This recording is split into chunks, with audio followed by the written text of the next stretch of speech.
tere hommikust, lähme Shoprite'i või siiski Prismasse. Refreshing oli näha, et mul münti kärojaks vaja ei olnud ja kuna meil on vabariigi aastapäev tulemas, siis see lett jäigi mulle kohe esimesena silma, nii vahva. Ma ostsin kingitusteks kaasa paar karpi kommi, lapsele siili, meil ei ole siin siile ja Eesti lippu ka loomulikult. Ja kõigepealt jäigi silma see, et poe layout on nii vastastikune meie omale, et sisse tulles kohe siuksed nõusid ja asjud meil kindlasti ei näe. Ja mummisik kindlasti ka mitte, nii et selle kruusi ma võtsin ära. Meil oleks puuviljad kohe seal ukse ees, kui sisse kõnnid. Aga see lett, kohuke, ma ostsin kohe kuhjaga kaasa. Või kuhjaga. Igal juhul loodan, et nad lömmi ei lähe.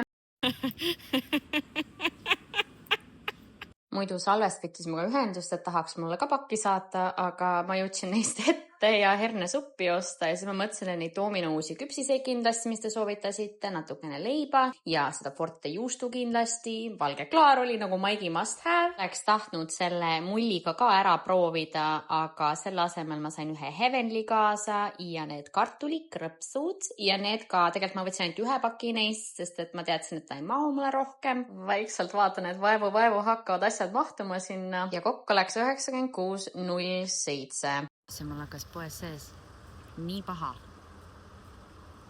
Not good. See on sellest valgusest. Teil on väga huvitava hertsi peal see. Vaevu mahutasin praegu seljakotti.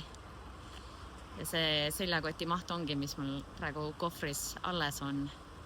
Sest seljakott läheb ka asju täis, nii et eks me näe, mis sellest saama hakkab.